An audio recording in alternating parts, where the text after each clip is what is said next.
Welcome to the Outer Realm with Michelle DeRoche and Amelia Pisano.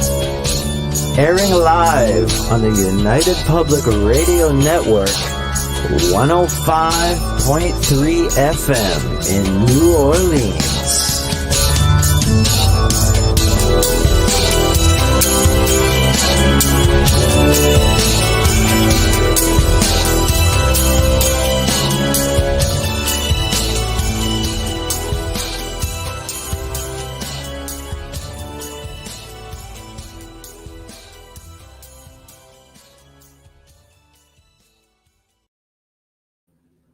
Good evening, everyone. Welcome to the Wednesday night segment of The Outer Realm. We are broadcasting live on the United Public Radio Network and UFO Paranormal Radio Network, 105.3 FM from the beautiful city of New Orleans.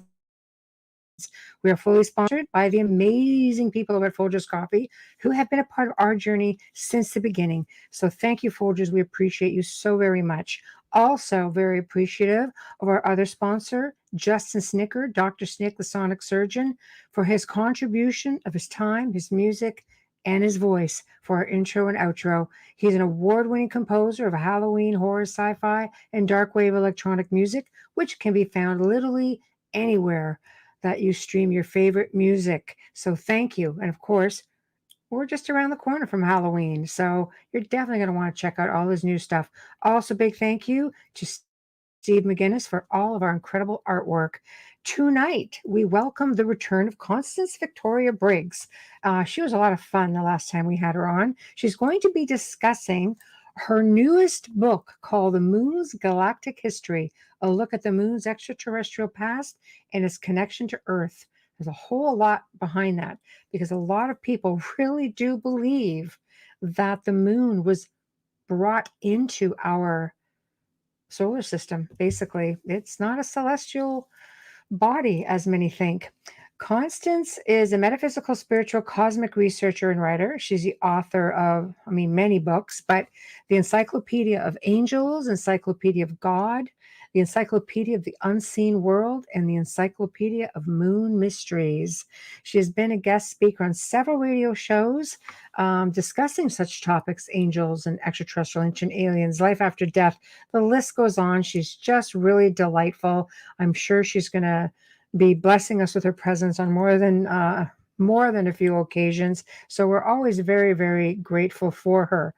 In order to participate with us this evening, you're going to have to get onto some of our main streaming sites, which, let me have a look, see here. Okay, so on YouTube, we're going to be on UFO Gods and Extraterrestrials, UFO Paranormal Radio, The Outer Realm. We're going to be on Facebook, News on the Flip Side, Canada's Most Haunted, UFO Paranormal Radio Network, United Public Radio Network, of course, The Outer Realm, and you can interact that way. You'll notice that I'm solo tonight. I've got no bubbly boo with me. She's got a lot of things going on. Busy girl. And we're going solo this week. So gonna miss her.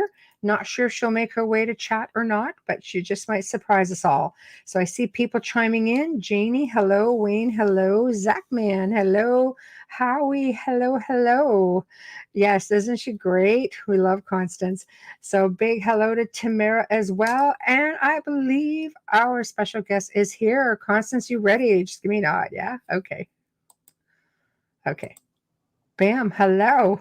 Hi, Michelle. How are you? Good. How are you? Well, thank you. Thank you for having me on. Oh, it's a pleasure. So glad that you can make it again. So just really looking forward to this. Of course, reminding you tonight, she's just got a lot of things going on this week. Not best week to kind of squeak more stuff on her. So I'm gonna miss her. Yeah, sending her some good vibes, and that's that. So of course, big hello to Howie. Howie's sending you. Hi, Howie. There we go. I know. No bubbles. Sorry, Tamara. Hopefully, maybe she'll surprise us in chat, but we don't really know. See how the day goes. So, gosh, new book. Yeah. I love it. I love Yeah. it. Brand new book. Go figure.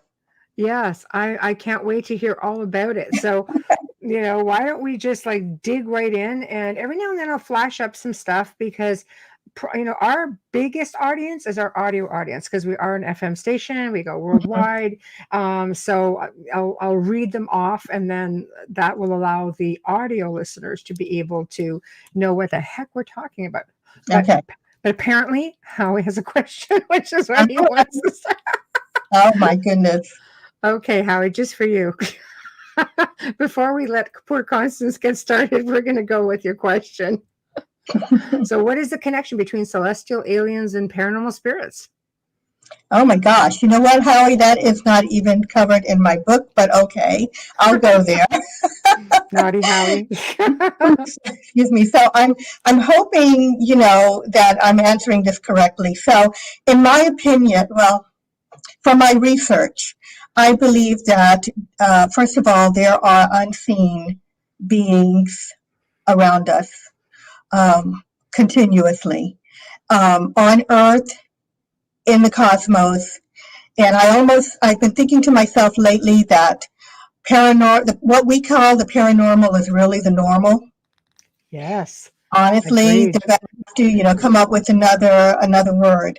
So outside of me talking about what I think is going on with the moon, when it comes to the celestials, I think all life forms and all planetary forms has a special, I guess, to bring it down to a person's understanding, we could say guardian.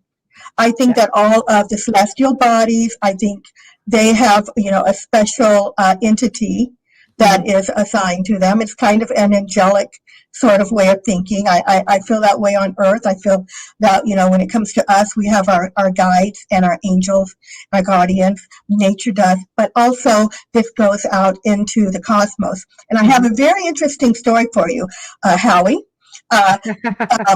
There's a young man that is on my Facebook page who is an astronomer out of Germany. He's originally from Iran, and he had moved there and to study this. And he has had some amazing things going up on Facebook. Well, we had a conversation because he wanted to know what I thought of several photographs that have been sent to him from around the world.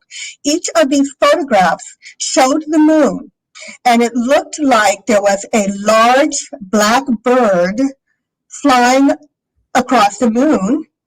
However, each of these photographs were from different countries.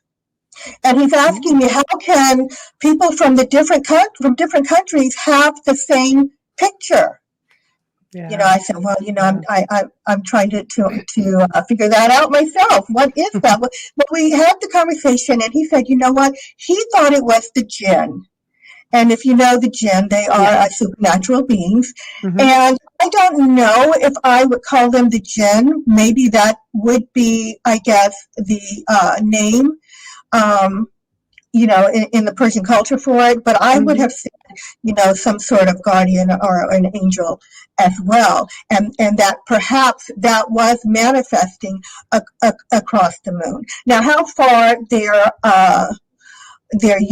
how far their powers would be and what their responsibilities would be regarding the moon or Earth or any of the other planetary bodies. Of course, we wouldn't know the extent of it, but I do believe that each body has a celestial being that is far beyond what we can imagine and huge and powerful.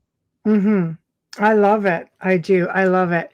I tend to wonder when we're talking angels and things of that nature. I would imagine if you're on a spiritual level or a religious level, a lot of people do call them angels and such, but demons. But if you're a ufologist, for example, who's a little, I think a little bit more tunnel vision, as I say, they would look at them more as maybe beings of light, extraterrestrial beings. Do you basically see that? Do you believe they're two very separate type of entities? No, Angels and those believe they're all one? same entities with different names. Yes, All right. So I wrote a book on angels. It was an Encyclopedia of Angels. And, it was very precise in that each of these angelic beings had the definition for what they did. But the word angel itself is where I'm going. The word angel, that's just one word. There are many words for the same type of being. Right. And we've been just programmed here in the West to say angel. But, I like to always clarify, because we have a mix of so many different belief systems. I mean, we have millions of people who listen to us, and there's a whole melee of different belief systems. Mm-hmm. So I always it's always something that when we're discussing, I like to try to get the different perspectives and just sort of includes everybody. Hey, Hamilton, all the way from the UK, you're still up listening to us live. Wow. Hello.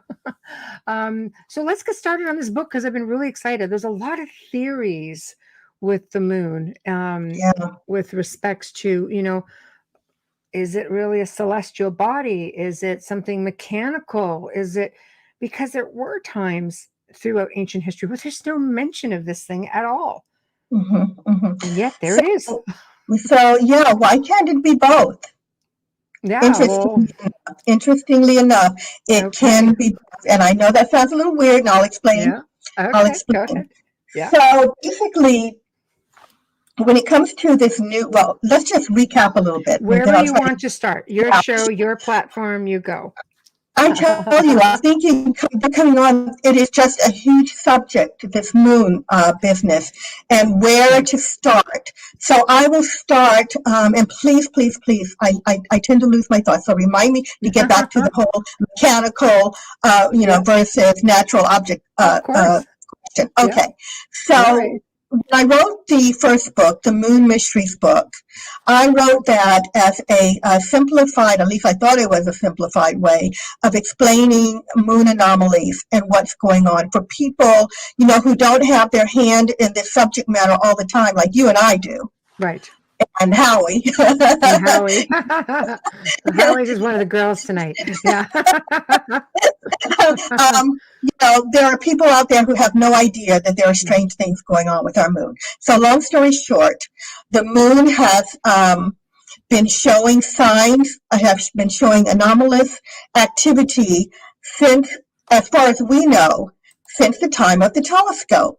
When the telescope was created, right away, the astronomers were seeing activity on the moon. They were seeing strange lights moving across the moon. They were seeing shadows, mist.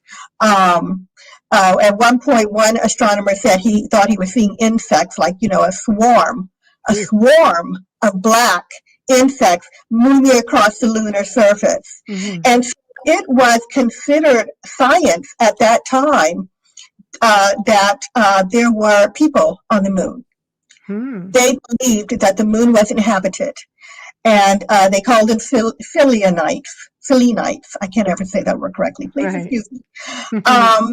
And so these lunar inhabitants were thought to be going about their business. These scientists believed, just like we do on Earth, it was a thing. So here comes the modern era. And our scientists said, well, there's no life on the moon. There's no atmosphere. Nothing's going on in the moon. The moon is a dead rock in the sky. And they wrote it off as such. However, the astronomers continued to see activity on the moon. Now you've got these people that are seeing different colored lights, different size lights moving across, lights in the craters.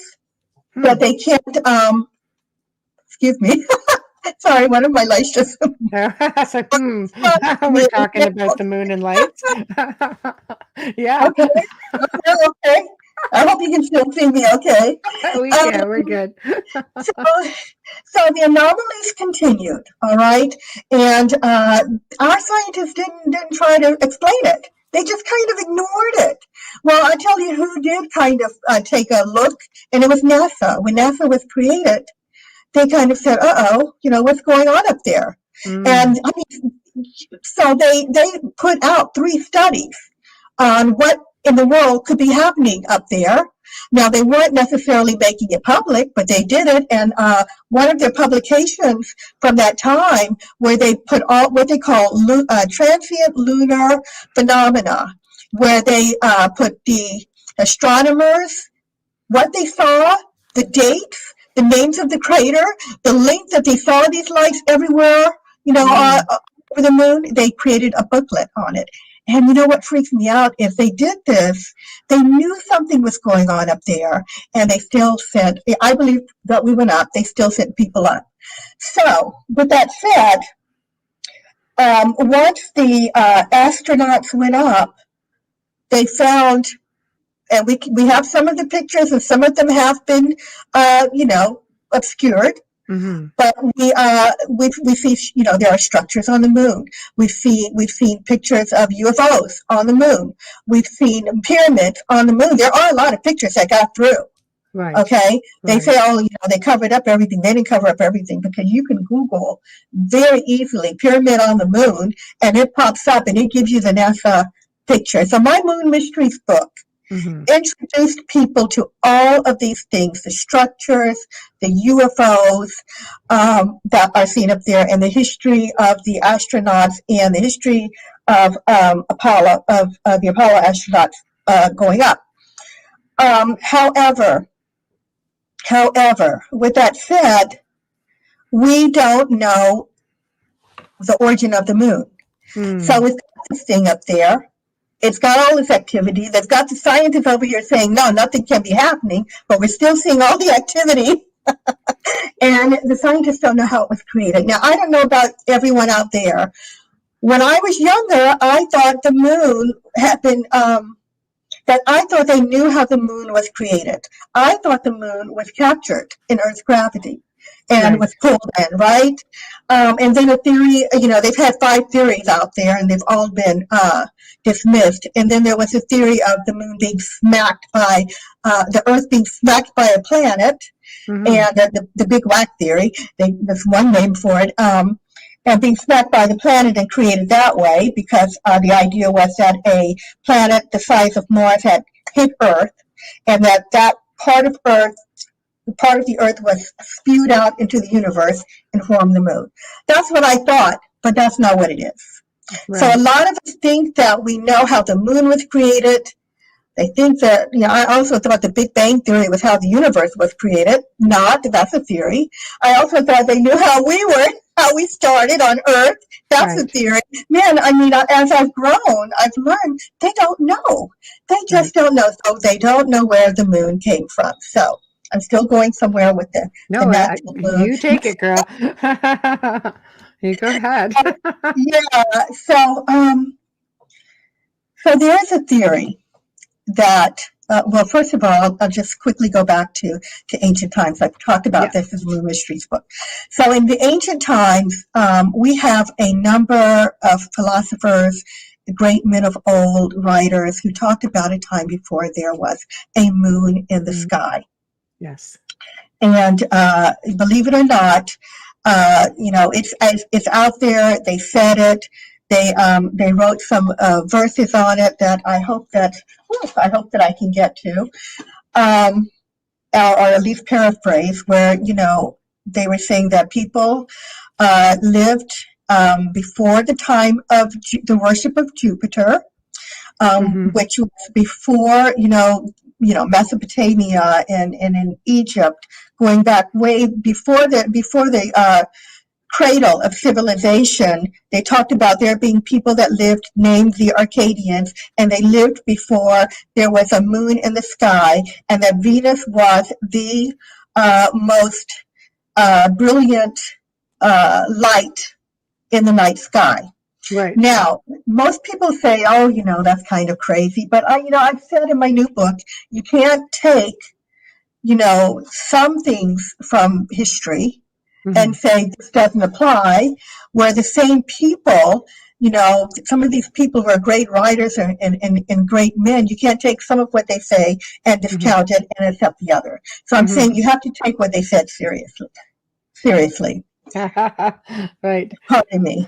So what was I?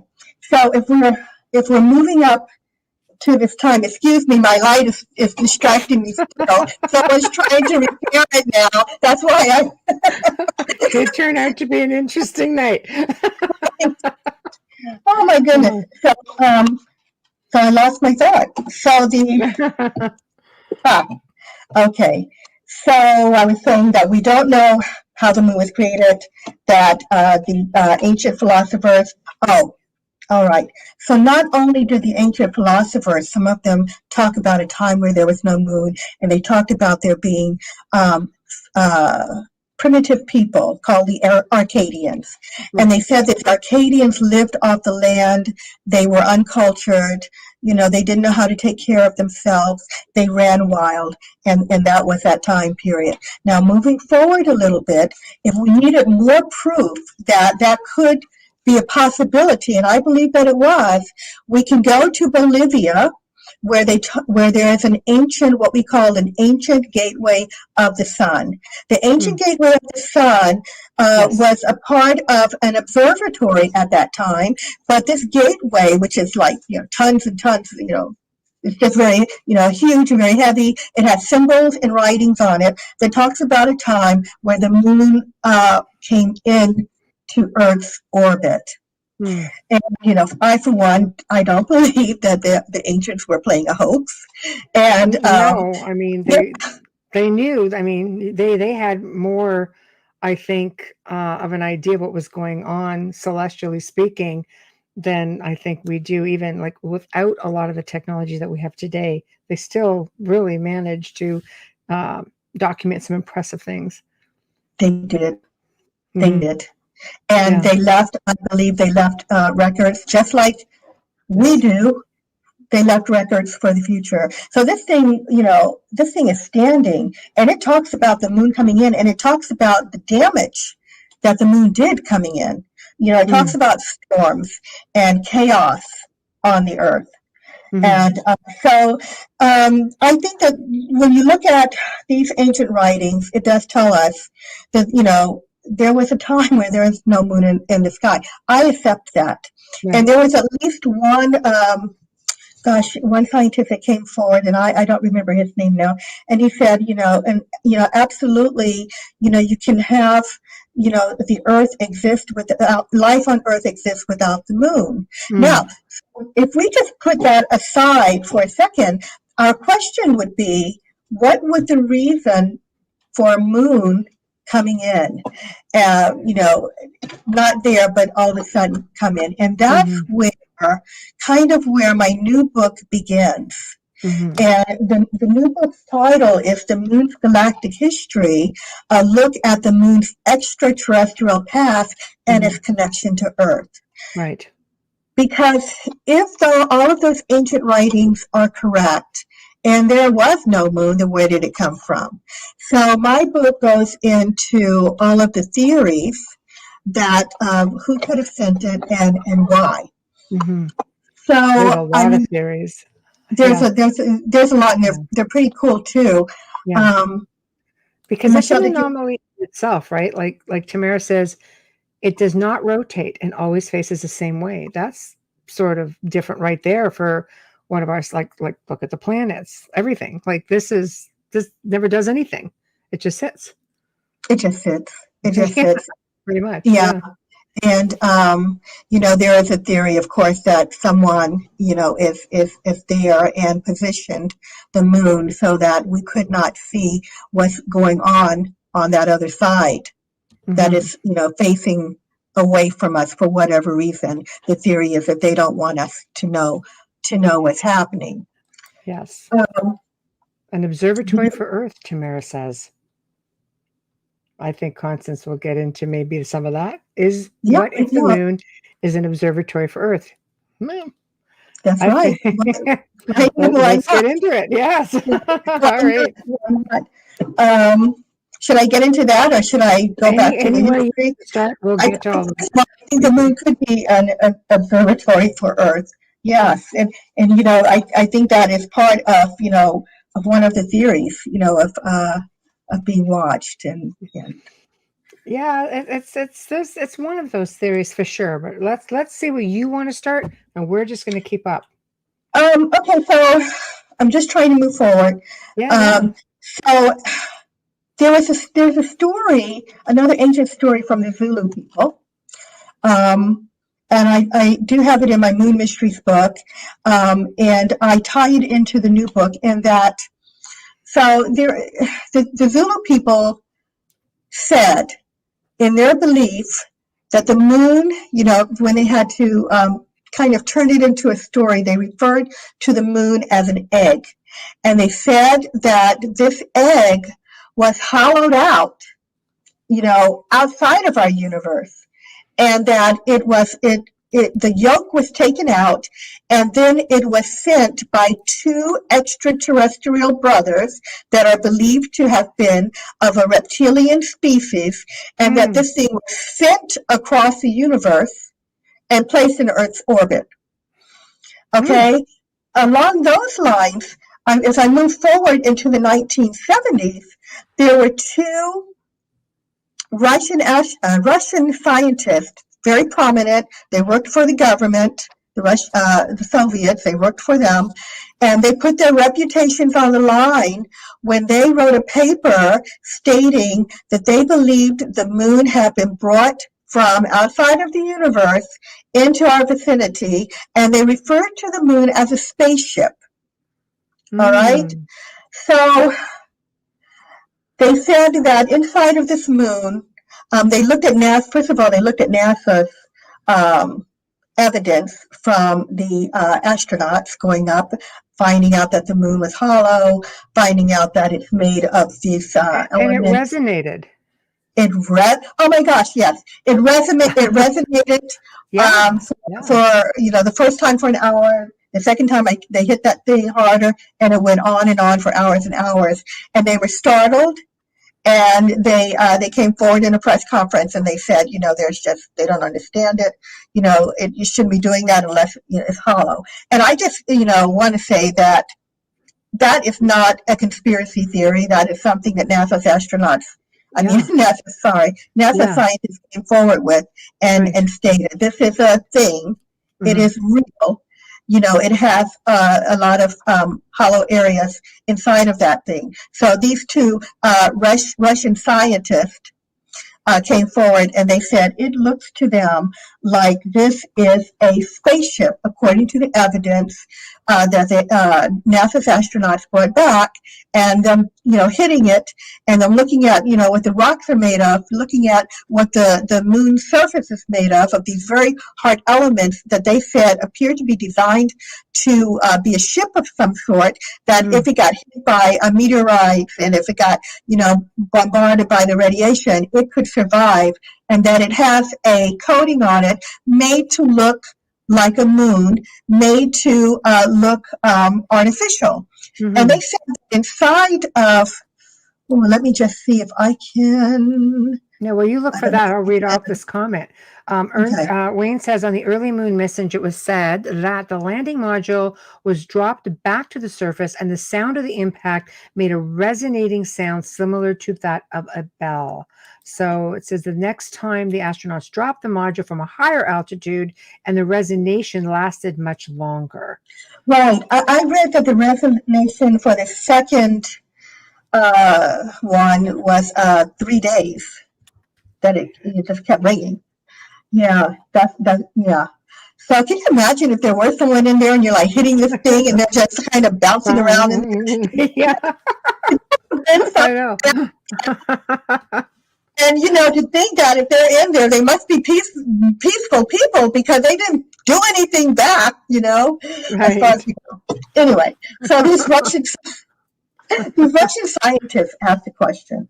They were quoted as saying in their paper, it is more likely that what we have here is a very ancient spaceship, the interior of which was filled with fuel for the engines, materials and appliances for repair work, navigation instruments, observation equipment, and all manner of machinery. In other words, everything necessary to enable this caravel of the universe to serve as a Noah's Ark of intelligence, perhaps even as a home of a whole civilization.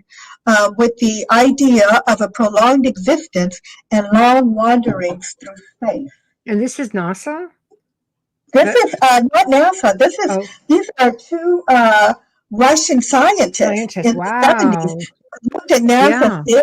data and put their reputations on the line and came forward with this idea. So yeah, that's so, crazy. Yeah. And since that time, others have come forward too with similar theories. Mm-hmm. Yeah. So let's see. We are at the trying to. Oh, okay. So let me just get back to the question. I really, I don't know what I'm going to answer it otherwise. So number one, that ties into it being a natural object and an unnatural object at the same time, because they think that originally it was a planetoid. Right. All right. And so you've got that natural and unnatural, but why would a celestial being attach itself to it? Because if anytime you have a group of people, you are going to have more than likely, this is like, just another subject, but you're going to have, a celestial being that is attached to a group, no matter if we're humans, if we're flowers, if we're animals, we have guardians and angelic beings with the different groups. So that is my theory. Is this group of people, just like humans have angels, perhaps they have as well. Right. If there's one in there. Yes. That's interesting. Hold on. Wayne has a comment. When you look at the surface of the moon, it looks relatively uniform. Huge craters, miles across. It looks not that different from smaller ones. It looks as though it was indeed created. Yeah. So I think what he's talking about, and actually this was one of the Russian scientists' pieces of evidence, they said, was that when you look at the craters, there's an impact on the moon, that the craters are around 2.5 miles deep. No matter how hard the impact, they don't go any deeper, which talks again about that protective shell.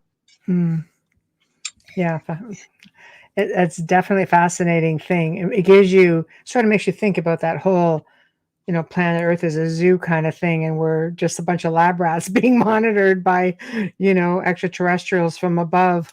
A whole mix of different beings that come from literally everywhere across many universes or galaxies. Look at the crypto-terrestrials, for example. That's just a whole other thing. I mean, boy, dimensional and multiverses, and oh my God, we could just go on and on. So that's right. But you know what? I think that is really important for us to figure it out. I think that we are living in a universe full of life, and we didn't get. I mean, for our space travel, we didn't get any further than the moon. No. Before we ran into something out there. That's true. And where there's one, there's many. And, there is a theory that the reason we don't have disclosure yet isn't because the governments aren't telling us. It's because the extraterrestrials may be controlling that. They have been, so for people who have channeled extraterrestrials, people who have claimed to have gone on extraterrestrial ships, there are stories of extraterrestrials having visited governments on Earth. All of these, there are many who have said they don't yet think humans are ready for disclosure. And it just may be them that are calling the shots here as to when, we can have this information made public. Although, if you look at what's going on out there today, it looks like it's coming soon. Well, I look at the last country to give disclosure is the United States. You look at countries like Brazil and France, for example, they've been doing this all the way along. Brazil actually would encourage all of its pilots, Air Force or non-Air Force, to submit their stories, same with their citizens. And there's a center that you can go to where all this information goes to that is open to everyone who is interested in doing research on extraterrestrials, UFOs. Not that the military, discloses everything, but it's a lot more than what we seem to get here in North America. France has also been very forthcoming with a lot of their information, and people have been like, they get a sighting, they've always said, okay, well, here it is. It sort of makes you wonder, like, all these other countries, so many other countries. You have those, who, like, the allies, who all sort of think alike. But then you have a lot of these other countries that even Russia came and disclosed before, the United States did. And there's tons of stories that you can find on information that they've given throughout the years. Even Russian scientists would say, we don't have to go into space. We know how to call them. You look at the whole CE5 movement. Russian scientists were doing it in the 70s. Like they would go to one designated spot and call them in. And this is how they would do some of their research. It's like, so are we the last ones on board here? Like, I don't know. Yeah. Is it because the United States are considered this superpower and they're only allowed to go so fast? Maybe.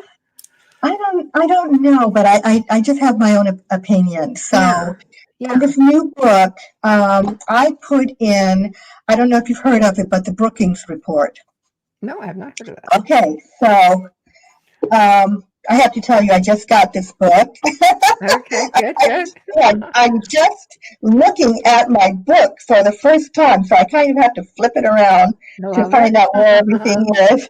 All right, so basically, the Brookings, I think it has to do with the Brookings Report and the astronauts going up. Two things happened. So the Brookings Report was originally titled "The Proposed Studies on the Implications of Peaceful Space Activities for Human Affairs." Wow. It says while face-to-face meetings with aliens will not occur within the next 20 years, they thought, unless its technology is more advanced than ours, qualifying it to visit Earth. Artifacts left at some point in time by these life forms might possibly be discovered through our space activities on the Moon, Mars, or Venus. So they were, I don't want to read the whole thing. The long story short, they were expecting that something would happen, but they advised NASA. NASA went to the Brookings Institution, I think that's called, to get their advice on what to do if, when they sent the astronauts up, they encountered something. So they had said, at that time, that within the next, 20 years, it could happen, but, so they advised them in this Brookings Report not to tell the public, long story short, not to tell the public because the public wasn't ready and it would collapse, the economy and the religious institution and all of that. And I think that they, not just me, but a number of people think that that is one reason why NASA has been so hush-hush about things. The other, did you want to comment before? Because I know I talk a lot. No. You go ahead. No. Yeah. So I don't know why I keep popping this up. Sorry. My elbow keeps touching it. The other thing, in all seriousness, is that there is a rumor that the astronauts were warned off the moon. And if you have a country, that have sent people up and they've encountered something and they believe that they don't want us up there, then I could see why that might be a secret by the government if that story is true. There's a lot of documentation about by the astronauts themselves, when they were retired or, literally upon their passing and talking to family members. And I think also when their NDAs probably came to pass, they spoke about that. They did say that they were, told that they could not return to the moon. they were told by NASA, because they had seen things, they saw extraterrestrials, they saw things, and they were told they couldn't speak about it. And there was a couple of interviews that, if you look at them, when they came back from their missions, they looked so disheartened, like they just sort of sat there somber because they couldn't Right. talk about it.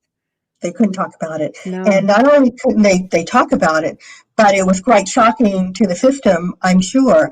So, man, we're jumping all around, but I do want to get back eventually Yeah, to absolutely. Yeah. the moon is. But since we're on the subject, the story is this.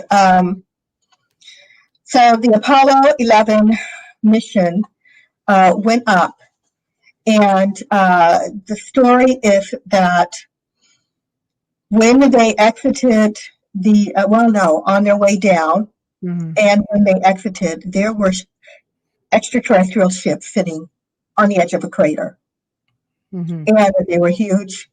They were described as menacing. Now, how do we know this? Because certainly not because the press release went out about it, right? Sure. Right. That's for So sure. the astronauts were said to Armstrong and Aldrin were said to have gotten on a private medical channel and relayed this information. And there was a delay for the people watching from Earth, so that they couldn't figure out that something was up. So that is one story. But also, I recently came across an interview by a journalist, and who said that she had talked with Neil Armstrong's best friend, and he was telling him how depressed Neil Armstrong was when he came back. He said because on their way down, they had to turn the limb so that the camera wouldn't show those extraterrestrial ships there. And that was another aspect of the story that I had never heard before. That they had to quickly turn it so that the audience wouldn't see these things, right? But so for people, there are people who still don't believe it. I mean, how do we get the information about the two talking on the private channel? Because there were people with radios that picked up. They're saying they picked this dialogue up between the astronauts and mission control. Wow. So I always said, okay, well, I believe the story, but that doesn't make it true. And how can we get more proof? So I came across something that I call the smoking gun. It's like my own personal smoking gun, right? So there's a man named by the name of Christopher Kraft. He was an aerospace engineer, and he worked as the director of the NASA tracking base in Houston during the Apollo program, and worked very closely with Apollo 11. He has been referred to as the legendary founder of NASA's Mission Control. So this guy founded Mission Control. And it says, I wrote that after leaving NASA, Kraft recounted what happened on the moon with the Apollo 11 astronauts. And so I go into this dialogue, and it says, Neil Armstrong and Buzz Aldrin were saying, those are giant things. No, this is not an optical illusion. They're on the line. No one is going to believe this. And Mission Control is saying, what the H is happening? What's wrong with you?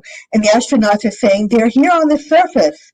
And Mission Control is saying, what's there? And the astronaut says, we saw some visitors. They were here for a while, observing the instruments. And then Mission Control is saying, repeat your last information. And the astronaut says, I say there are other spaceships there lined up on the side of the crater. And it goes on for a little bit. I won't read the whole thing. But I just figured if you've got someone, who created Mission Control saying this, of course, after he left NASA, then what other proof do you need? I mean, obviously he was a person of reputation, and there. Yes. And he wasn't the only one. There were a number of people that have come forward that have Mhm. talked about what the Apollo 11 astronauts saw. So somebody, I believe, is up there. I mean, all the astronauts at one point or another, all the favorites, all the greats, they have all spoken of seeing something out there. All of them. All Yes. of them. And Yes. on their way, every last mission to the moon had some interaction with a strange encounter. Mhm. There were lights, there were some some missions where there were lights from the outside shining brightly in and Mhm. blinding them. At one of the missions, uh, something flew past them and made their craft move around. Mhm. Uh, pitch and yaw. They lost control, almost lost control of the craft from whatever it was, this UFO that went past them so fast. Right. There were some that saw UFOs flying up from the surface of the moon. This is, while they're still in space, I'm Mm. talking about. There were Mhm. some of the astronauts that had to stay in the command module while the others went down had Mhm. saw things, flying across the moon, and amazing experiences. The ones on the ground, on the lunar surface, saw constructions. We have pictures of reflections even in helmets. I mean, there were so many things you can see, things like looking at the picture of an astronaut's helmet, you can see something, that he's looking at because it's reflected. Mhm. Um, we had a couple of astronauts who were almost hit by something that flew past them. Mhm.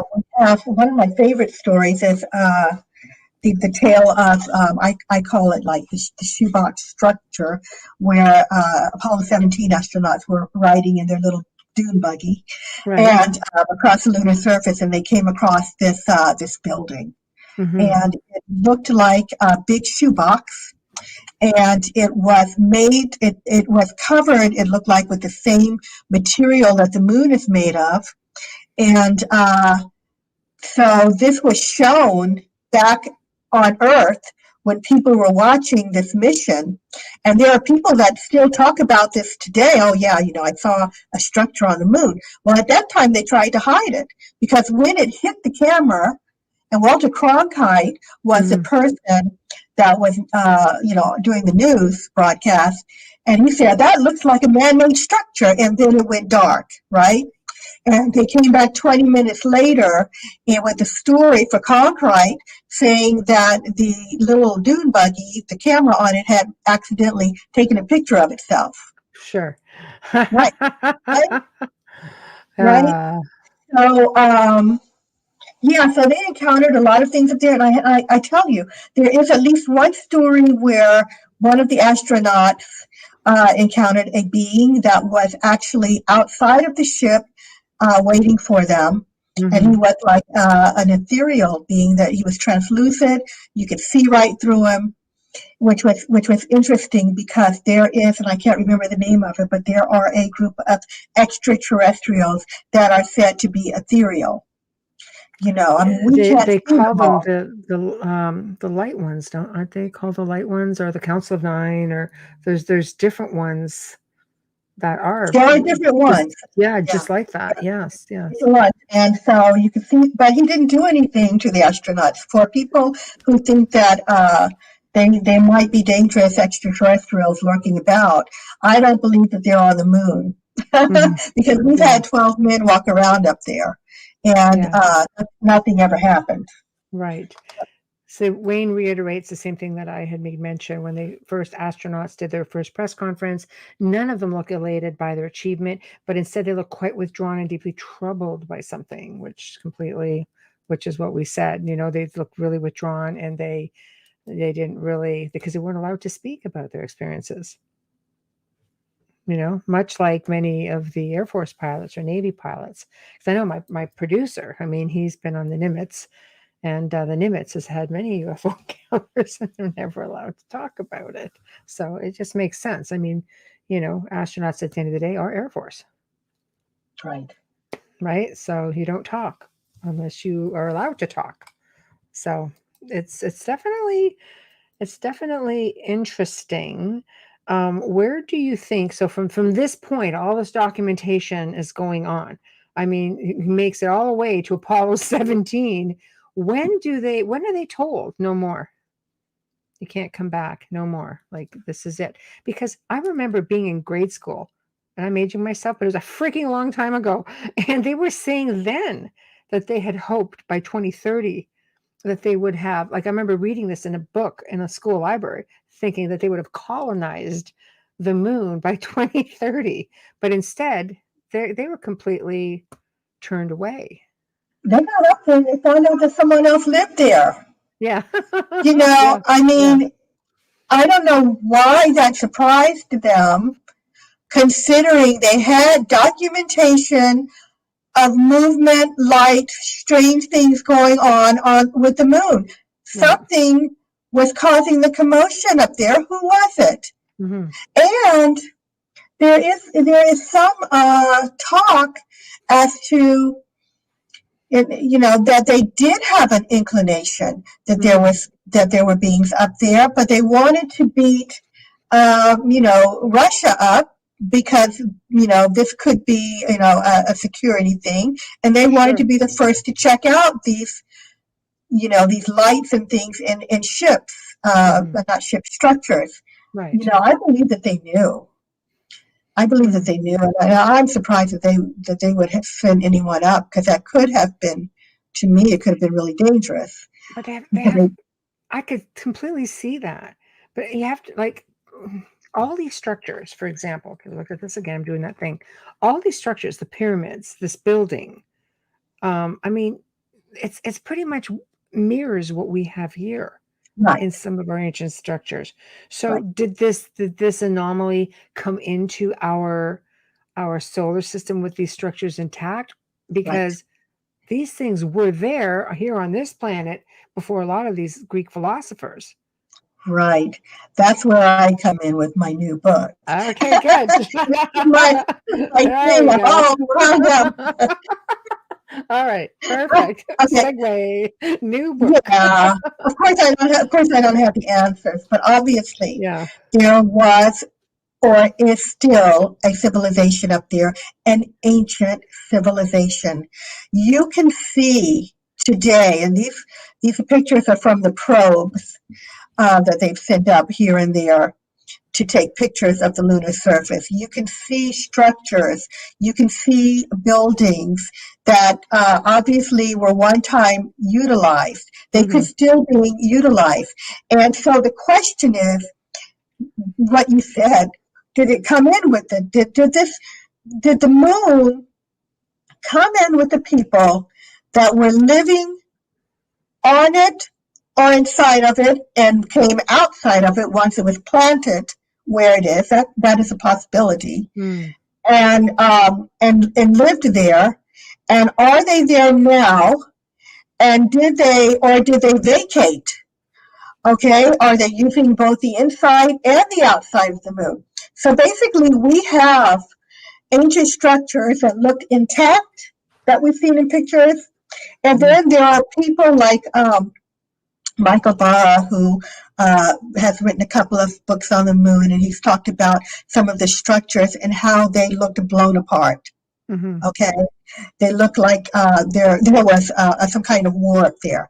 So what's interesting is that there are structures that look intact that are ancient, and structures that look like they were blown apart.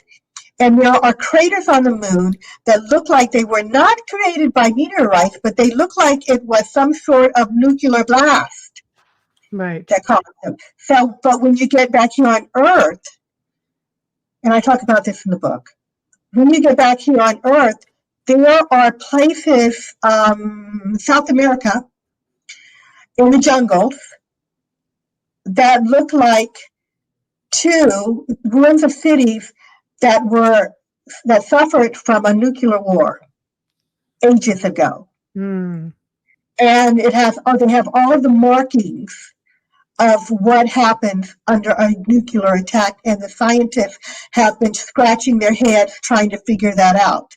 Because, of course, as far as we know, we didn't have that capability. But that goes into the possibility, of course, that we did have the capability, obviously, that there was an ancient civilization on Earth that, perhaps had that capability, and we started over. Because it's thought that Earth has had to start over, the humans have had to start over in technology a few times. There goes the light again. A few times. My husband is gone now, so fixing it now. But there were so the question is there a connection to those ancient cities that look like they were blasted apart on Earth, and the ones connected to the moon?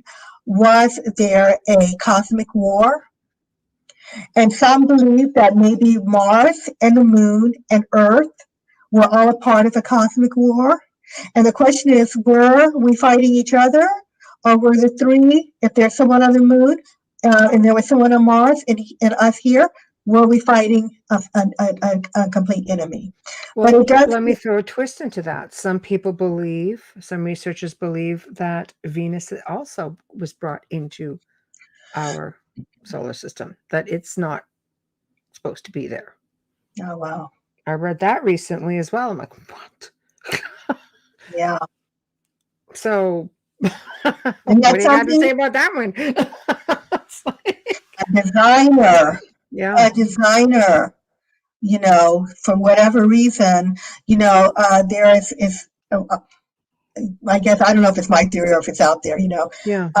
When I started this research years ago, I was surprised to find so many like-minded people once I raised my kids. Mm-hmm. I thought I would read this out there for real. That's my thought. Yeah.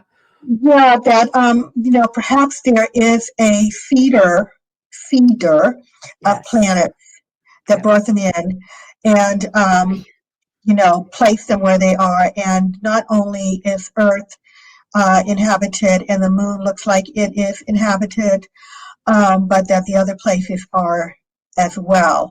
And there are different kinds of beings and humanoids. They all seem to be humanoid, but they, exist, of course, differently. How we live on Earth is not, of course, how someone may live on another planet. And when I listen to the scientists, they're always saying, oh, nobody can live on that planet, but they don't know how the makeup of an alien being would be.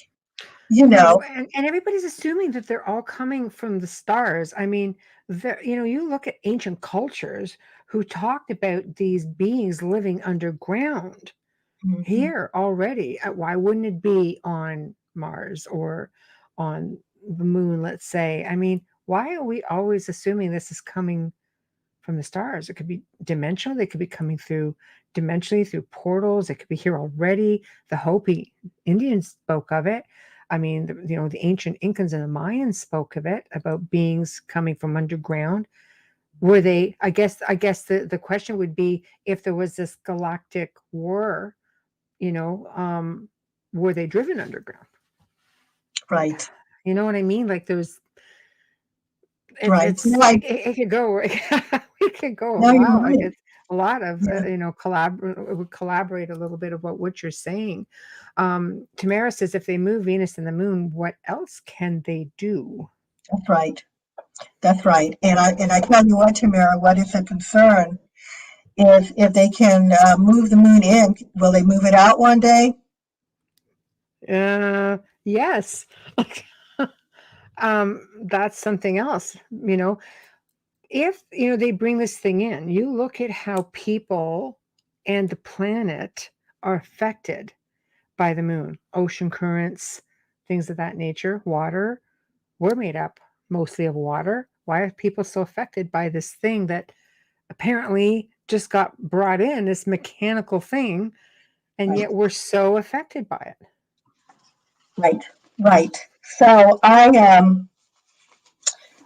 talk a little bit about what the moon can be, And I just hypothesis. Yeah, she says if they move the moon, it could cause tidal waves. It's just what we're talking about. Yeah, we would be in trouble. We would be Yeah. in trouble. So, Yeah. if there's someone on the moon that can move the moon, don't you think we should be friends with them? Yeah, I'd be down. Right? Well, look Just at the move. havoc it caused coming in. It's going to cause just as much turmoil going out. Right. I have I'll show you this in a minute, but Okay. there was and I put this in my book as a thing. There was a movie, and I'm forgetting the name of it, with George Clooney. I wish I could remember it. You can Google it. It was about astronauts. Um, and I know basically, the one. I right? see it in my head. Yes. Yeah. So he had to, there was a cataclysm, and I don't even remember what it was now, a cataclysm coming to Earth, and there were astronauts in space, and he had to warn those astronauts to stay away from Earth, not come back, right? Mm-hmm. And eventually those astronauts, they couldn't come back, they had to leave, and then Earth suffered the cataclysm. And it makes you wonder, so what if something like that happened in our ancient past? Because I'll tell you, there are writings that talk about ancient men or the ancient gods having having knowledge of how to fly and create ships that left the earth, and some of them went to the moon and beyond. I think that was Shiva, and the god Shiva, and he would go to the moon and back. Now, what if there were people, because they said if you believe in Atlantis had access to this technology. It existed around The same. and Yeah. what if they got out there and got stuck? If we had, and we have had, I think it's 5 cataclysms. If we had cataclysms and there were people out there in ancient times, and we had that technology, could someone have gotten stuck out there? Could they have gotten stuck on the moon? Could they have just started traveling to the moon? There was a cataclysm on Earth and they couldn't come back. Mm-hmm. Could they be us? Well, a lot of people believe that, let's say, grays, for instance, are us way in the future, and they're coming back here to, intervene somehow because of maybe what happened to them. It's like Tamara says here, it sounds similar to the story of Planet X. So, I mean, I think anything is possible for sure, because we're not the first kick of the can with civilization being on planet Earth. That's for sure. There's discoveries being made all the time that are millions of years old, and devices and that are like, what the heck is this? And, they found, what is a part of a hammer in Texas? This is like, I don't know, what, 1 million years old? How many hundreds of thousands of years old? Yeah. They found a nuclear reactor in Europe that's 250 million years old. Like that was used to mine. It's like, we're not the first kick at the can. So for us to say, no, this isn't a thing. They've been saying all along, no, there was no one here before us. Well, you know what? The planet is giving up her secrets, and the water is giving up its secrets. And we're finding ancient civilizations starting to surface everywhere. That's just here on planet Earth. Yes. Isn't it mind-boggling to think we've been walking around all this time with all of this going on, beneath our feet and above our head, and we didn't know. We're just carrying on with our lives, and we didn't know. Yeah, I know. So, I know, it's true. It's true. People walk around with their heads in the clouds. It's just like, boy, oh boy, there's a lot here that has been deliberately kept from us. That's a given, because information is surfacing all the time, and academics are some are coming forward saying, yeah, whatever, this is here. We can't hide this anymore. what are you going to lose your credibility or your integrity by just going along with something when all the information is starting to surface? And again, that's here. That's just, archaeologists, on for the most part, I think we're coming through and they're saying, yeah, this was a thing.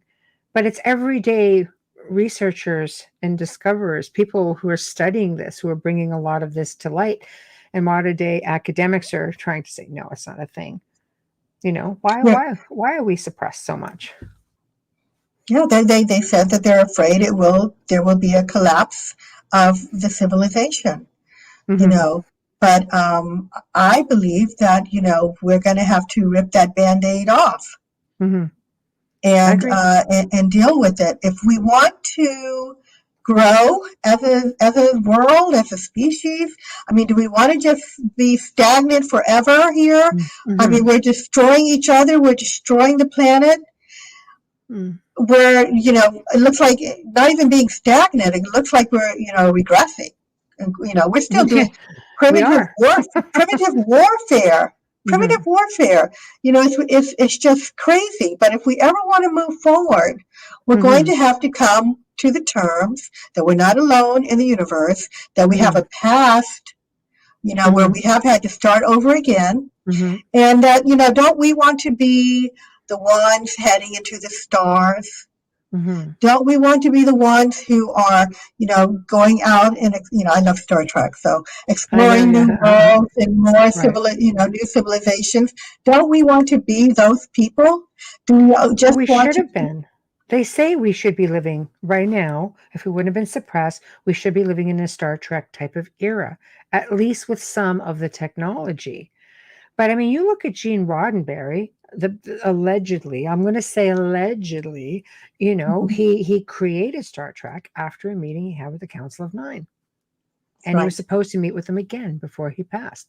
If that is indeed a thing, which Yes. a lot of people believe it is, I Mhm. would I'm one sure of them. explain, yeah, right? It would sure explain how advanced that series was for its time and that was in preparation to prepare us for what's out there. Why is it so easy for us to look at this amazing program and go, yeah, Klingons, yeah, all this, yeah, we're into it, we believe it all. But yet when it comes to real life and somebody who's a serious researcher goes, okay, hey, there's this, we're like, no, no, no.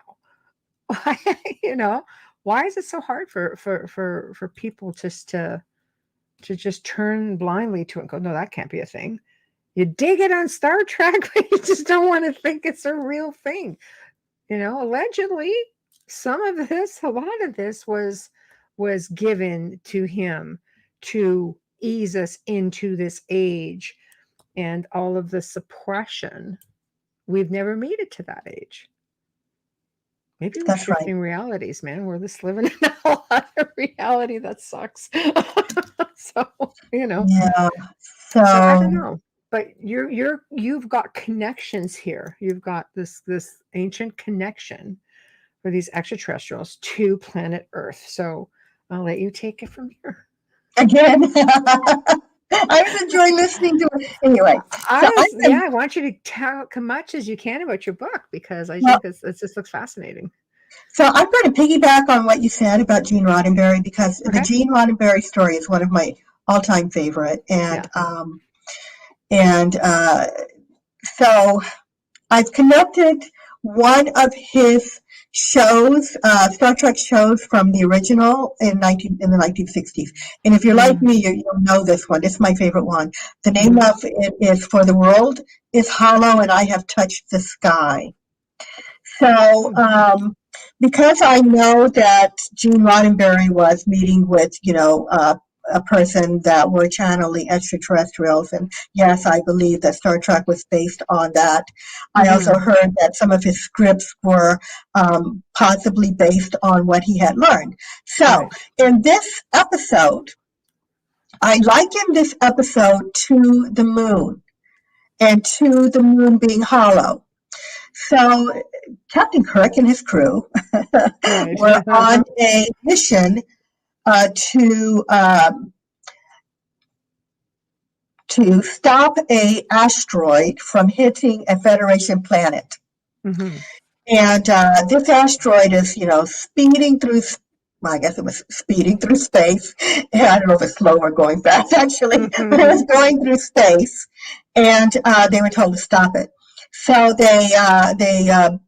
a few of them beamed over to the asteroid, and they were shocked to find out that it indeed was not an asteroid. It was a spaceship that was designed to look like an asteroid.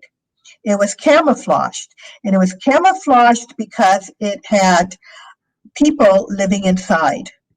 And this was what we would call a generation spaceship.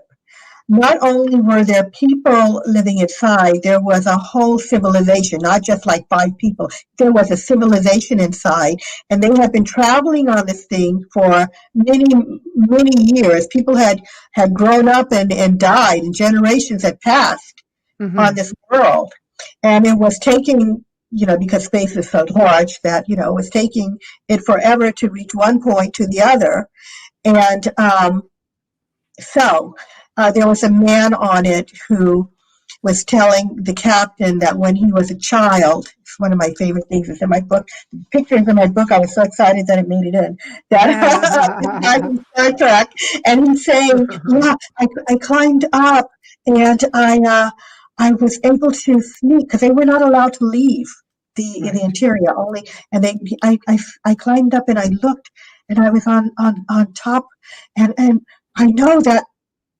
He said, "For the world is hollow, and I have touched the sky." Oh, no. Sounds like the And Truman Show. Just a little bit. but then he was struck dead. Right. He was struck dead right there for saying it. Right. And so, I just wonder how much information Gene Roddenberry had, because we are saying the same thing about the moon, that there may be people living inside of it, and also using the outer shell these days, which because there are astronomers that are coming forward, and they're showing their videos online, and they're saying, "Gosh, it looks like there's structures going up there on the moon." And they were saying this, in the 60s, people were saying, there looks like structures going up, there looks like bridges going up, and they're saying even more today about the exterior. So my question is, are there people on the exterior and the interior, or are there people using the same? Is it the same group, of beings? Are they separate? But anyway, what was I going to say? So the generation ship is a hypothesis of what the moon could actually be. If it came in and was a civilization of people that maybe were running from a sun going up or going over, or supernova, or whatever the term is, where they're leaving because of a catastrophe on the Earth, and that's why the moon came in. That would be an escape ship. That's what I have in my book. I talk about that.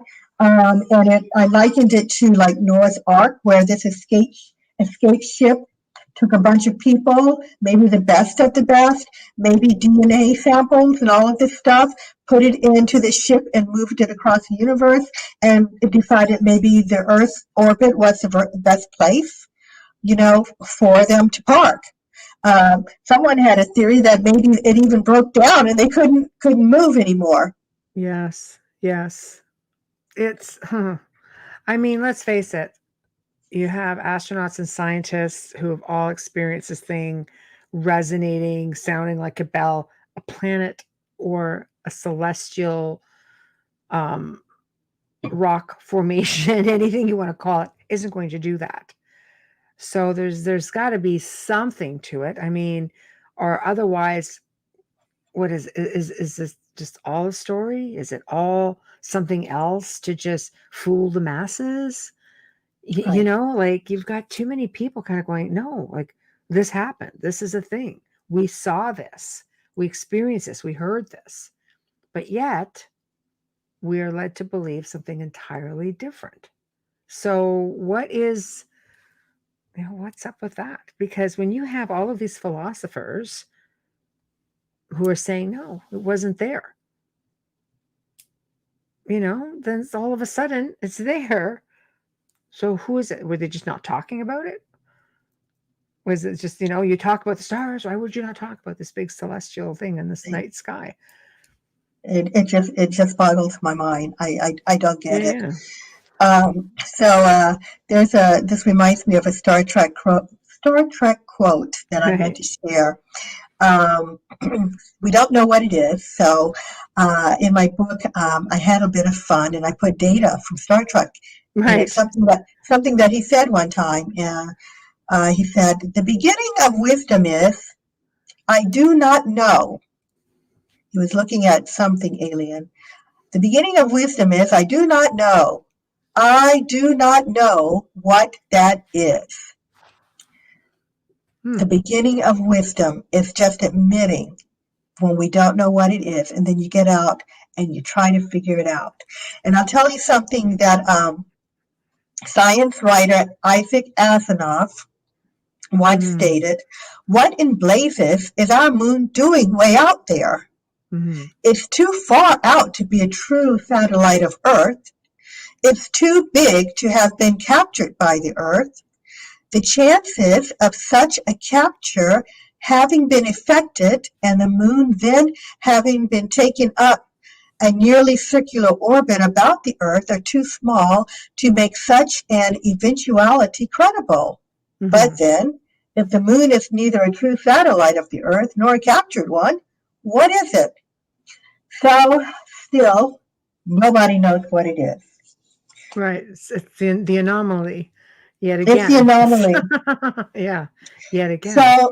So we talked about it being possibly an escape ship. The other thing, and this kind of fits into the escape ship category, would be a city ship. So a city ship is something that has been seen in science fiction. And when Gene Roddenberry was listening to this channeled information, he was basically told that what the beings were on was a city ship. And this was not just something where, it was not something where people escaped. It was something that is a world, not a world within itself that travels the universe. Not for any other reason than that is where they live, and they're trying to help people and they're trying to do science, and that I think the city ship was more than what we saw in Star Trek. I mean, it had a place for farming, and recreation and living and habitats. It was just different than the escape ship scenario. So that's one theory, and they just for whatever reason decided to be here. And the thing is, there have been ships seen, UFOs now today, these days, leaving the moon in large crevices. Have you seen these videos of them coming and going, as if they are going home, into their world, parking their cars. And also on top of the moon, it looks like there are craters that have ships. So you can see these lights around craters on some of these videos. So then should we be asking ourselves, is it military? Is it our military? Because let's face it, there's all this hypothesis about the planet having a space force, because false flags go, we're gonna, aliens are going to be an issue, they're going to take over. So there's all of this hypothesis that there has been this like they let's just say from the Roswell days, they were able to reverse engineer crafts, and they're on the moon. Some people say there's a base on the moon. Some people believe it's a planetary thing. So I don't know. What are your thoughts on that? Actually, hold your thoughts. I have to do a station ID. Okay. Okay, so you can get your stuff. I'm going to do a station and sponsor ID. So you are listening to The Outer Realm with myself, Michelle DeRoche, and our very special guest, Constance Victoria Briggs. We are discussing her newest book, The Moon's Galactic History, a look at the moon's extraterrestrial past and its connection to Earth. We want to thank our sponsors, Folgers Coffee, who is just completely awesome. We appreciate you so much. Thank you. We'd like to also thank Dr. Snick, the sonic surgeon, Justin Snicker, also our sponsor and award-winning composer of Halloween horror and sci-fi electronic music. Find him everywhere. Folgers, of course, we can find everywhere. We'd like to thank them both. So wherever you are tuning in, make sure you come into the chat room and interact with us. It's getting very interesting. It has been a very interesting hour and a half so far, and we've got a half hour to go. So now we are back at it. Stage is yours once again. Okay, so basically, yeah, it's kind of my thoughts on the whole thing is it's a little bit complicated. Right. So, first of all, there were plenty of sightings of life and movement and weird things going on way before we had a military, before there was the United States. Mm-hmm. So there's someone else on the moon, unless they left. However, this does not mean that the governments don't have a secret space agency and may already be there working with the extraterrestrial. That is a thing, and a story, a theory. So can I just read a little bit? Yes, absolutely. Go for it. So I talk about that theory a little bit. It says, another scenario for humans being on the moon is that of the governments from Earth placing secret colonies there. When we see the activity on the moon, supposedly this may be those that were sent there on secret missions to colonize the moon. Some propose that it may be a German colony that was started in the 1940s. Allegedly, the Germans reverse engineered an extraterrestrial spaceship, which allowed them to travel into space. I'm not so sure about that. I'm just putting the theory. They are believed by some to be living on the far side of the moon. Other governments are believed by some to have established a secret mode of travel to the moon as well. Mm-hmm. I have my doubts about the Germans, but it's part of this chapter. Theory floating around, yeah. This is what really gets me. Been rich, and I'll just read this. The theory is that the theory is that they were able to establish settlements on the moon. American aeronautical engineer Ben Rich.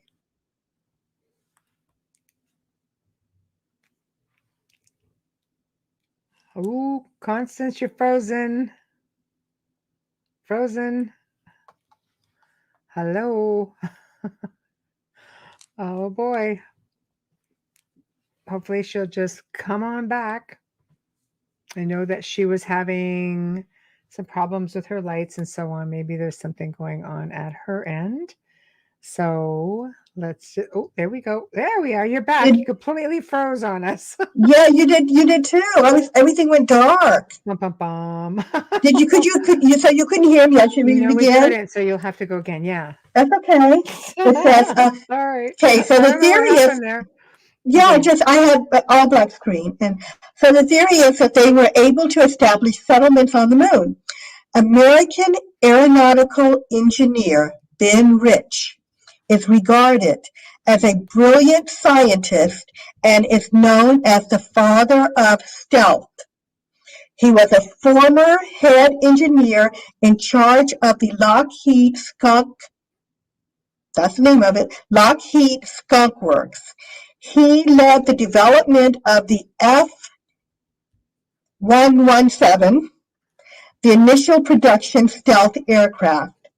He is a person that had inside information on our state-of-the-art science and technology and possibly UFOs and extraterrestrials. Mm-hmm. Rich is quoted as stating in a speaking engagement, "We already have the means to travel among the stars." Yes, absolutely. So if you doubt it, there you again, you have someone, with a high reputation, doesn't get any higher, I think, than that, who says we can do it. So we could he said we could do it. Now, did we do it? So we could be up there working with them. Technically, we've got like the space shuttle that's flying amongst the stars. I mean, I'm just playing devil's advocate right now. Like, we do have space shuttles, we do have the space station. We're among the stars. And just for the record, that space station is always capturing UFOs and fleets of UFOs. You know what I'm saying? So Yes. just putting that out there. I'm just playing devil's advocate.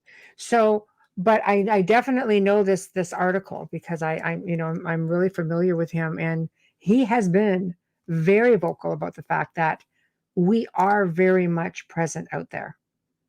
They have a presence out there already. So they're fully aware what's going on.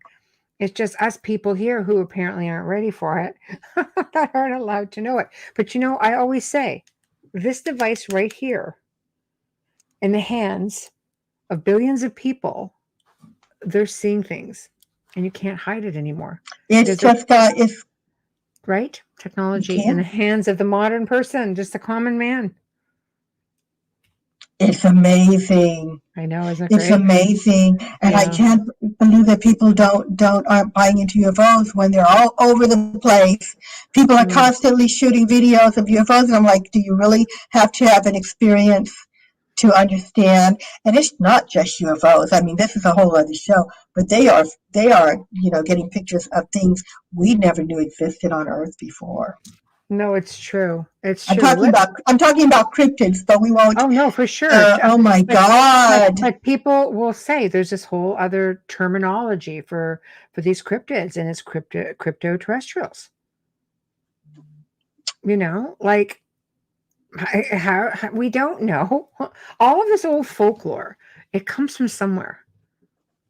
These beings, things that are being seen, they're coming from somewhere. I mean, were they here first? Again, portals, interdimensional. I think some of them were here first. Yeah, I do. There's one that I've been reading about it. Yeah, I think, there's a lot going on out there, people. And there are there's a lot of beings around us too that we can't see. All right. We're not alone. Our vision, earthly vision, only goes but so far. We can't see like the dogs and the cats can see spirits and things. There are things around us that there's a lot going on. It does certainly keep things, life interesting. It does, and people are having sightings without a doubt, and it's just trying to explain these. We've had people come on the show talking about this and with a whole other spin. In fact, we have a man coming on who spent 50 years researching Bigfoot at a quantum level. He's going to be on at the end of October. Cool. Like quantum Bigfoot. I'm like, I am so down. Wow. Yeah. I want to so know about this. It's just because it's huge. It's just things that make a degree of sense. But hey, that's just me. So where are we going next? So I'm still actually okay. So gosh, how much time do we have? No, I do want to hit some more theories as to what it is really quick. The Garden of Eden. Okay. So the Garden of Eden hypothesis is that the moon was intentionally brought here because there were extraterrestrials who saw Earth, who thought Earth had potential to grow and to produce more life, and they placed it here to stabilize it and to help it to grow. I mean, that's very generous, but that is the theory, and that it would have created this beautiful world that we have now by stabilizing it, and that that's being brought in here, on purpose. The other two. One is that the moon is a mechanism for advanced extraterrestrials who are keeping information on the solar system and Earth, including Earth. And they're not only watching Earth, but other areas, but they are watching us.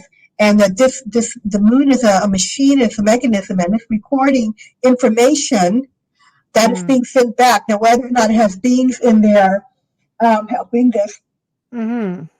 yeah, It's okay, the kind of beings. that's kind of crazy, the whole being watched thing, but go ahead. The beings believed to be on the moon may be the keepers of this information and caretakers of the moon. Sources state that the moon is filled with technology to collect this information about Earth and has been doing so for millions of years. And it is thought that at some point there were beings that became aware of Earth and sent in this large piece of equipment to engage in what can only be called a lookout station for what's going on with Earth and her inhabitants. Right. So That's something. it's definitely complex. Tamara says there's a myth stories of aliens coming to Earth to mine gold, and man is their created workforce to which they created. And I mean, we evolved much faster. You know, the theory is we evolved really fast, and in a pretty short period of time on the grand scheme Oh, of yeah, things of time. So, totally. yeah, I guess you could pretty much look at that as a pretty strong possibility. Yeah, I mean the fact that also there were beings that helped us along. Oh, I just want to say that. Phew, please remind me to get back to Tamara. Shoot, I just want to say that the beings that may have come in on that escape ship also may have planted some of their people here, and that may be one reason why they're watching us, because if we are them, they're watching the progress of their people. From that one planet they were escaping, did some of them come off of the spaceship Moon and come to Earth? Yeah. What Yeah. did Tamara say? I'll put it back up for you. I'll put it back up for you. There is a myth story of Oh, aliens yeah. coming to Earth to mine gold. That's the Anunnaki, I That's believe. the Anunnaki. Yeah, and man, we're the created workforce. Evolved Right. a little bit too quick. Right. Right. Right. So the thing is, they're expecting. Some people are saying that the Anunnaki are returning soon, very soon, and that Is they're that a going good thing or to. is that a bad thing in your opinion? Because a lot of people are on the fence with that. Well, I read just today that someone's saying that the Anunnaki are returning to upgrade our DNA. So that would be a good thing, right? If that's the That's thing. true. That's a theory. It's I all know. I theory, don't want to go back to the mines. all right. Oh, you just reminded me of something. Oh my gosh, yes. No minds, please. But there is also a theory, and I just wish we could get on the moon and just knock out all these theories, right? But there's a theory that there are Anunnaki on the moon, and that they are still they're not using us as slaves, but they are still mining the Earth for gold. So there are stories that there is gold missing on Earth. Okay, they don't know what's happening to this gold, and there have been ships seen coming and going from Earth. They know from the water and for water, and they're wondering if they're also taking gold and taking it back to the moon, and that the moon is the place where they are sending it from to Nibiru. Wow, right? Yeah, that gets really complex for sure. But I don't know. I keep thinking it's just a greedy elites. Just call me crazy. you know. But yeah, I mean, you don't know that they've ever stopped. Are we just a workforce in a different level, though? Well, I was thinking about that just recently because I keep hearing that, but I can't think of anything that we're doing. I go about my day-to-day life. What am I doing that's helpful to them? What? I don't see it. I mean, the physical, there are a lot of laborers. We're keeping the workforce is the machine that keeps the money rolling. You are a consumer. You go out, you buy things. You have to make money in order to buy things. You just keep that thing rolling all the time. If people stopped working, if people stopped buying, then all of a sudden, I think the brakes go on, and there's a lot of people up on the food chain up there who aren't getting paid. I think that's how some people contribute in that way. Here's a comment for you by Art. Hi, Art. Famed remote viewer Ingo Swan. Yeah, saw an underground reptoid base on the far side of the moon. Yeah. Was it a If you've reptoid ever heard of base? I Angel know, Swan, yeah, I he's know Swan. yeah, I know who he is. Yeah. yeah. Um, I know that when man, when he went up, when he projected, I don't even know what the word is Remote for viewed, yeah, remote, yeah, for when he remote viewed. I'll just say that. yeah. So for those of you who don't know, he was used by a secret agency, government agency, to look at the moon. This is why, I say that they knew something. I mean, Swan was considered the best remote viewer of his time, and they got him and gave him the coordinates to remote view the moon, and he did, and he saw humanoid beings Hmm. working on the moon, and they weren't wearing any kind of breathing apparatus. No. And he said they were making some kind of laser, and he saw buildings, and somehow they were able to perceive his presence. Hmm. And he realized that they did, and he cut it off. And he on after that he hid for a long time because he was found out. But he was shocked that he was found out, because apparently you're supposed to be able to do that without being, I don't know much about remote Well, viewing, remote but viewers, I mean, essentially you're peeking in from the outside as energy. But I imagine if there's somebody who's telepathic, or a lot of these beings are very advanced, that they would be able to see things like that. I've tapped into places, and and people like, oh, I heard you guys right, talking, or I heard, I'm like, wow, really? It's pretty right. phenomenal. So yeah, I think it could have been seen. So for Advanced beings. people, right, right, and they Yeah. weren't wearing any kind of helmet. So, Mm-hmm. again, saying that we breathe air on Earth, but if Mm-hmm. you are a alien, we don't know what you need or what you can do, Well, there's so many or what they different need or what races. they can do. Hmm. Yeah, there's so many different races as well. I mean, Um, they come to this planet. You don't always see them with breathing apparatuses or anything like that. they're living right among us. I really believe that ETs are living on Earth and walking among us. For anyone who doubts, because you get people who go, "Oh, there's remote viewing isn't real," blah blah blah. Hmm. No, Ingo No, I can assure you Swan, it's real. I can assure you he, it's real. he remote viewed Jupiter and found that ring around Jupiter. Now That's we don't right. see it like we see Saturn. But Sure. Jupiter has this ring, and he found it, and the Hmm. scientists didn't know it was there, and the scientists found it years later, after Swan had already told him, There it it's is. there. So I believe then, he's got a good reputation. I believe that what he saw on the moon was real. Hmm. Just look at that, the Jupiter Exactly. thing. For sure. For sure. Art says that a reptilian said he would kill him if he ever came back. That'd be enough to What? put the brakes on. That's what Art was saying. When he remote viewed it, the Oh, tried reptilian said he would kill him if he ever came back. Frightening. oh, okay. See, I'm not Wow. familiar with that. I know. Lots of little hidden gems in there. So absolutely. Interestingly Absolutely. enough, when I have a chapter in this book, and it's called "Hark Who Goes There," Right. and I, just trying to figure out who might be, what kind of beings are on the moon.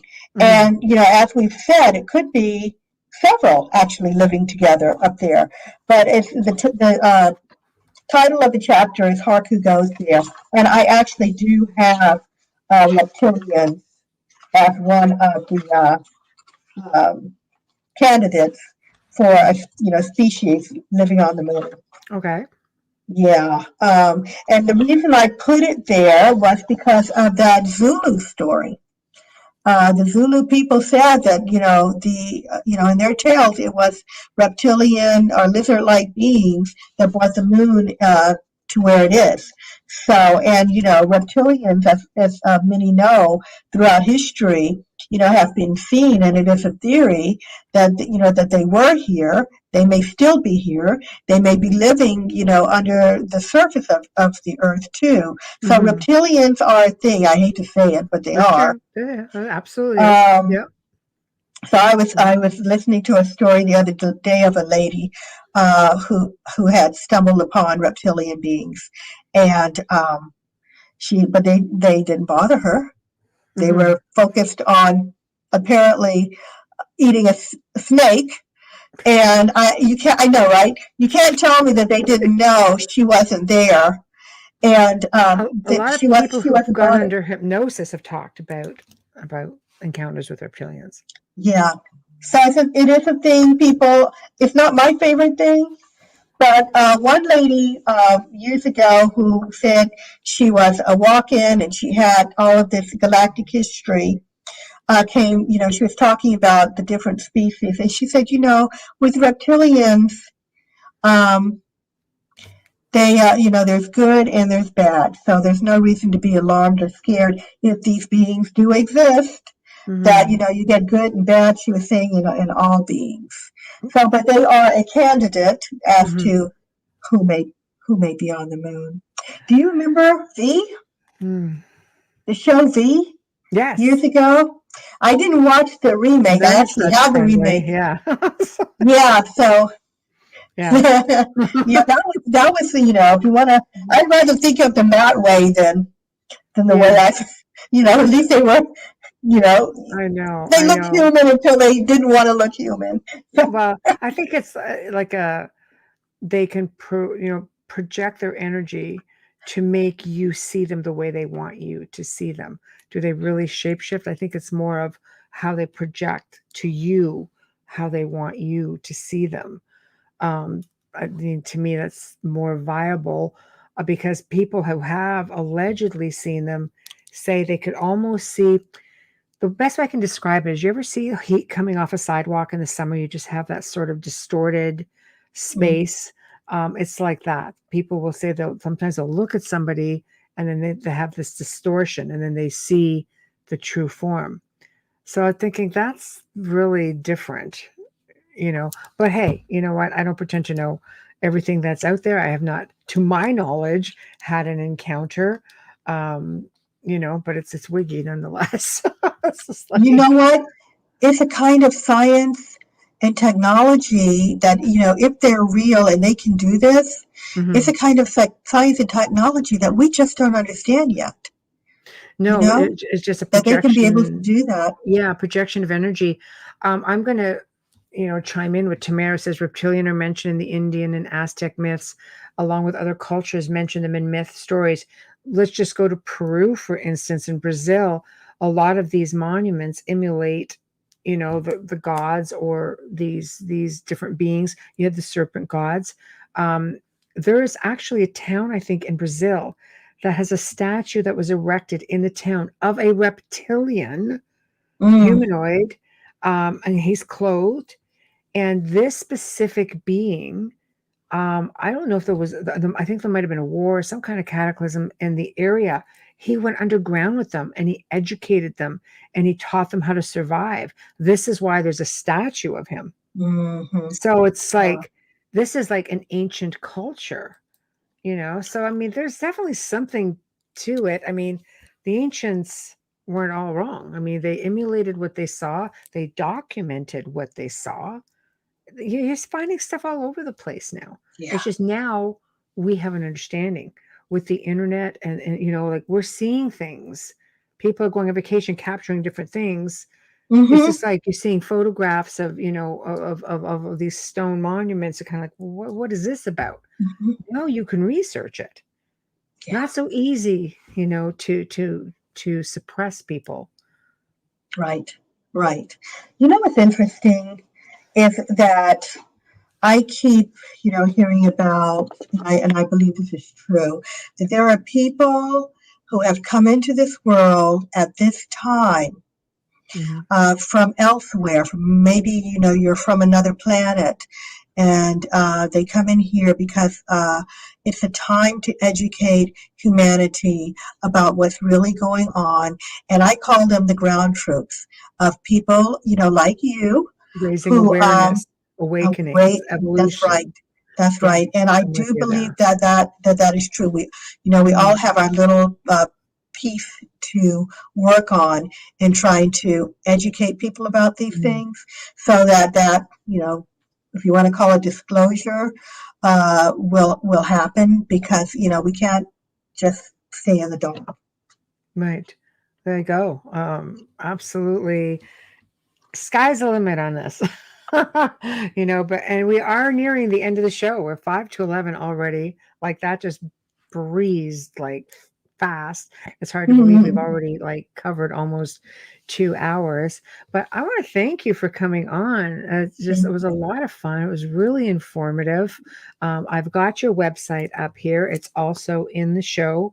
So anybody goes to it, all of that information is there, along with your bio and the name of the book, like everything. So, Thank you. Oh, you're welcome. And I'd love to do it again in the new year, maybe on one of the other topics and the other books that you have. Oh, okay. Yeah, that would be fun. I love coming on your show. I'm so Oh, lucky. thank It's my you. second time, and thanks Yeah. again. Oh, we have a lot of fun. It'll be great. I will email you, of course, as I like to do after, the show and all of our numbers roll in, just to give you an idea how many people were listening tonight. Okay, thank you. Can I just say one thing really quick? Promote. Go. Well, if you're on Facebook, I have a Moon Mysteries page. So go to the Moon Mysteries page. I'm always putting up videos and information and stuff on there. And there's a Cosmic Mysteries with Constance Victoria Briggs. That's new, that I'll be utilizing. So you can go there too. And that's it. Okay, and you've got the website, constantvictoriabriggs.com. Go find you there. If you have any questions, they can reach you that way as well. Yeah. Thank you. Okay, Thanks, and where can your everybody. book be found? Can your book be found on Amazon, or is it It's just on your local? Amazon. The Amazon, you can get it. The Moon's Galactic Okay. History. Very easy. Okay.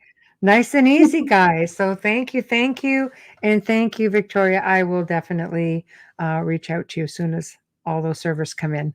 Okay. Thanks for having me. Bye, You're everybody. welcome. All right. Bye. Well, that was just a boatload of fun, guys. Wow. Thank you so much to Constance for joining us this evening. Huge thank you to Folgers Coffee for sponsoring the show. Big thank you to Dr. Justin Snicker, for sponsoring us. And of course, what can I say? I'm speechless. This is just so much information, but a lot of theories. Take everything with a grain of salt. Do your own research. It's always just mind blowing. Learn something new every day. You may just be surprised at actually what is out there. So no matter what viewing platform you guys were on this evening, please subscribe, like us, join the group, whatever it takes. Just show the support. We do try very hard to bring you guys the absolute best information and the best guests that we can. Everyone here on the United Public Radio Network, has a lot of terrific shows. So please show us some love. And if you want to get a hold of us, again, we've got people going over to the group pages. Guys, I know that I can't. It's not humanly possible for me to get to everybody. We're super swamped. I have different social media, and I just Facebook alone brings me over 100 messages a day between all the group pages and the just my regular messenger. I just can't do it. So please go to the outer realm contact@gmail.com, the outer realm contact@gmail.com. You want to be a guest on the show, you want to recommend a guest on the show, you want a topic, you'd like to see certain things, just message us that way. It's so much easier that way. You will definitely get a response, but also just know, like, I can't guarantee, that, yes, I can get everybody on the show. We're booking months in advance. So it takes a lot, but tell us why you want to be on the show, if you want to be on the show. And then we can start from there. But we do have a waiting list, and we are booking well into January, February right now, with bookings going out through the whole year. So, please bear that in mind and be patient. Now, tomorrow evening, we welcome back Peter Penagor. Honestly, he is one of the fan favorites here on the Outer Realm. He's going to be discussing, we're going to keep in with the theme this week. He's going to be discussing UFOs and extraterrestrials. And he's got a lot of phenomenal information. And like I said, people love him. So he will be back on tomorrow night. So until then, I hope you guys well, behave yourselves, not that long, not that far off. So we want to see everybody back here in chat. Thank you to everybody who's been in chat. We see some new people in here, and we're always just so pleased to have you all on board. So thank you, thank you, thank you. And we will see you tomorrow night. Good night.